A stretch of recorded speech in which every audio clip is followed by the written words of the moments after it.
Hello everyone, welcome to my YouTube channel English literature. आज के video का हम लोग का टॉपिक है सेलिंग टू बाइजेंटियम, जो कि ही विलियम डब्ल्यू बी इट्स या विलियम बटलर इट्स का one of the famous poem है। तो वीडियो शुरू करने से पहले वीडियो अगर आपको अच्छा लगता है, आपके सिलेबस का है, तो प्लीज़ वीडियो को लाइक कीजिएगा, चैनल को सब्सक्राइब कीजिएगा और कमेंट करके बताइएगा वीडियो आपको कैसा लगा। Sailing to Byzantium is a poem, एक पोएम है which is written by an Irish poet, जिसको एक आयरिश पोएट के द्वारा लिखा हुआ गया है, विलियम बटलर इट्स, जिनका नाम है विलियम बटलर इट्स, जिनको शॉर्ट में डब्ल्यू बी इट्स भी क्या हम लोग कहते हैं। The poem was first published in 1928 collections, 1928 के समूह में पहली बार इसको पब्लिश किया गया था द टावर में। This poem is written in Irish and English in and British language, दोनों लैंग्वेज में इसको लिखा गया है, इस पोएम को आयरिश में भी और ब्रिटिश में भी। There are 4 stanza in this poem, poem में तो 4 स्टांजा है and each stanza has 8 lines, और हर स्टांजा में 8 लाइन्स है। Form of this poem is ottava rima, इस जो पोएम का फॉर्म है ओटावा रीमा है, मतलब राइमिंग जो है पोएम की वो ओटावा रीमा है।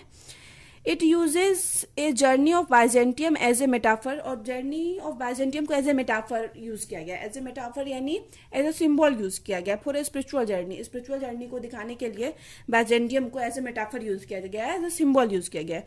इन द पोएम में the poet speaks about an old man, एक बूढ़े आदमी के बारे में पोएट बात करते हैं, who was travelling to another country, जो कि दूसरा कंट्री ट्रैवल करता है, जिसका नाम है Byzantium, is in the ancient Greek colony, जो कि एंशियंट ग्रीक कॉलोनी में सिचुएटेड है, स्थित है इन टर्की में।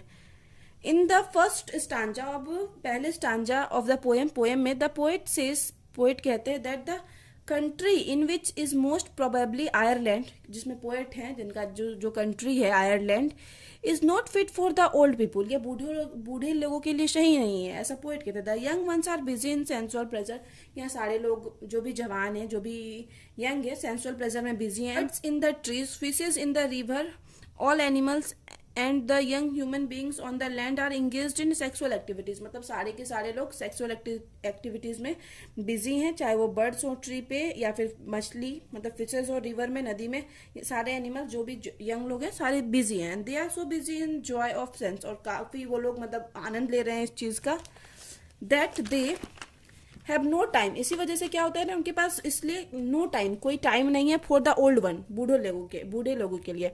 They even ignore the amazing art and architecture, वो लोग काफी मतलब आर्ट को भी इग्नोर करते हैं और आर्किटेक्चर को भी। इन द सेकेंड स्टांजा में it's expresses his disgust for the condition of old people in his country, it's क्या कहते हैं, घृणा व्यक्त करते हैं मतलब अपने देश अपने कंट्री में इन बूढ़े लोगों की स्थिति को देखकर। And old man according to him, और उन वहाँ के लोगों के अनुसार एक जो बूढ़ा आदमी is considered as a petty thing, एक छोटा वस्तु मतलब समझा जाता है, तुच्छ वस्तु जिसका कोई वैल्यू ना हो। It means the old man is like a scarecrow, मतलब ओल्ड मैन जो है उनके लिए स्क्रेयर क्रो है। स्क्रेयर क्रो क्या होता है ना, जो हम लोग नॉर्मली खेत वेत में या फिर जहाँ बहुत बड़ा सा खेत होता है तो उसमें एक पुतला सा लटका देते हैं ताकि वहाँ कोई भी जानवर या फिर कोई पक्षी फसल को हानि ना पहुंचाए, तो वही स्क्रेयर क्रो को वो उससे कंपेयर करते हैं ओल्ड मैन को। And his body is like a worn out cloth, घिसे पिसे कपड़े की तरह है उसका body, and wrapped upon the thin skeleton, और जिससे कि मतलब थिन स्केल्टन लपेटा हुआ है। It is so only if the soul is not thrilled with joy, और यह तभी होता है जब उसका सोल जो होता है ना किसी का भी, वो खुश नहीं होता है, तभी ऐसा होता है। So one must teach his soul to clap and singing with joy, इसलिए हम मतलब लोगों को क्या करना चाहिए, सिखाना चाहिए कि उनका जो सोल है वो हमेशा खुश रहे। The old is a time of physical decay, old age जो होता है टाइम होता है फिजिकल डिके का, कि उस टाइम एंड मेंटल डिक्लाइन, और वहाँ कहीं ना कहीं उस टाइम मतलब जो भी बूढ़े होते हैं शरीर से भी कमजोर हो जाते हैं और मेंटल भी डिक्लाइन, मानसिक क्षमता भी उनकी घट जाती है। So nobody care for the old generation, इस वजह से कोई केयर नहीं करता, ध्यान नहीं देता है ओल्ड जनरेशन पे।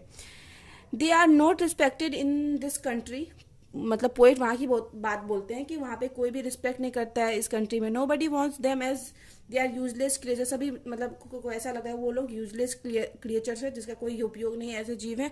Hence decide to leave this country, इसलिए पोएट डिसाइड करते हैं कि वो इस कंट्री को छोड़ के चले जाएंगे, and sail to the holy city of Byzantium, पवित्र शहर जो है वो बाइजेंटियम वहाँ चले जाएंगे। In the third stanza the poet prays that all gross sensual desire have to be burnt out of the mind कि पोएट के जो माइंड में जितने भी सेंसुअल डिजायर है सबको क्या किया जाए, उसके माइंड से, पोएट के माइंड से निकाल दिया जाए. दिस इज पॉसिबल, यह तभी पॉसिबल है if we submit to the divine which it's associated with fire. यह तभी संभव है जब हम लोग डिवाइन मतलब उच्च दिव्यता को प्राप्त करें, जिसको इट्स मतलब फायर के थ्रू बताते हैं, कि फायर को के थ्रू दिव्यता को बताते हैं. People become sages and saints by passing through God's holy fire, कि जो भगवान का जो हॉली फायर पवित्र आग से गुजरने के बाद लोग क्या करते हैं, खुद को साधु संत बन जाते हैं. They are coming in continuous chain like thread from roll, मतलब एक कंटिन्यूस चेन की तरह लोग आते हैं यहाँ पे शुद्ध होने के लिए, गॉड मतलब गॉड के हॉली फायर से गुजरने के लिए. It's still doubt about the maturity of his soul, इसको अभी भी डाउट है कि उसका उनका जो सोल है अभी तक मैच्योर नहीं हुआ है इस चीज़ के लिए. He knows that still the soul is sticking on the decaying body, वो जानते हैं कि उनका जो डिकेइंग थिंग्स हिज बॉडी, कि वो जानते हैं कि उनका जो सोल है अभी भी उस डिकेइंग थिंग्स जो नष्ट होने वाली वस्तु है उनकी बॉडी से मतलब स्टिकिंग मतलब उसी के अंदर है. सो ही रिक्वेस्ट द सेंट्स, इसलिए वे सेंट से रिक्वेस्ट करते हैं, बाइजेंटियम के सेंट से एंड सेजेस और वहाँ के साधु संत से रिक्वेस्ट करते to consume his soul which has still desire on worldly thing, कि वैसे कि मेरे सोल को नष्ट कर दो जिसको अभी भी डिजायर सिर्फ वर्ल्डली थिंग्स का है, मतलब दुनिया की चीज़ों से मोह माया है, मेरे वैसे सोल को नष्ट कर दो.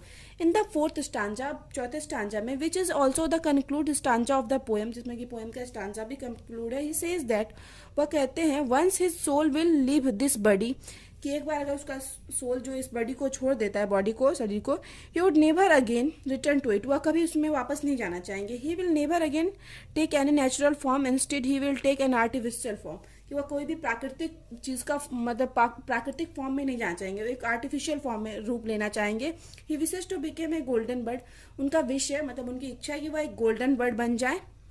मेड बाय ग्रेशियन गोल्डस्मिथ, जो कि ग्रीस के गोल्डस्मिथ मतलब सोनार के द्वारा बनाया गया था. एज ए बर्ड और as a bird he will sing to the man and women of Byzantium of past present and future, तो बाइजेंटियम के मैन वुमेन के लिए वो पास्ट फ्यूचर प्रेजेंट सबके बारे में बाइजेंटियम के मैन को बताया बर्ड बनने के बाद. He will keep the sleepy emperor awake with his singing, अपने सिंगिंग से सोए हुए राजा को भी जगा दे. The poet wants to, poet चाहते हैं टू लिव दिस वर्ल्ड, इस वर्ल्ड को छोड़ना, ऑफ सेंसुअल प्लेजर का जो वर्ल्ड है इस वर्ल्ड को छोड़ना चाहते हैं. And desire for a living amidst and artificers, और चाहते हैं मतलब ऐसे मतलब जो मानव द्वारा बनाया गया है वैसा चीज बनना चाहते हैं. दस, इस वजह से, इन दिस पोएम, इस पोएम में it's appreciated beauty, it's beauty को अप्रिसिएट करते हैं, which has the power of enlightening the soul of human beings, जिससे ह्यूमन बींग्स के सोल भी क्या होता है, शिक्षित होता है. इन फैक्ट, वास्तव में, nature's beauty is God creation, मतलब गॉड की रचना है नेचर की ब्यूटी, प्राकृतिक सुंदरता. And so it has godly spirit in it, इसलिए इसमें क्या होती है, ईश्वरीय आत्मा होती है. तो यहाँ पे वीडियो खत्म होता है. वीडियो अगर आपको अच्छा लगता है, आपके सिलेबस का है, तो प्लीज वीडियो को लाइक कीजिएगा, चैनल को सब्सक्राइब कीजिएगा, कमेंट में बताइए वीडियो को कैसा लगा और आगे आपको कौन सा टॉपिक का वीडियो चाहिए. तो मिलते हैं नेक्स्ट वीडियो में नेक्स्ट टॉपिक के साथ.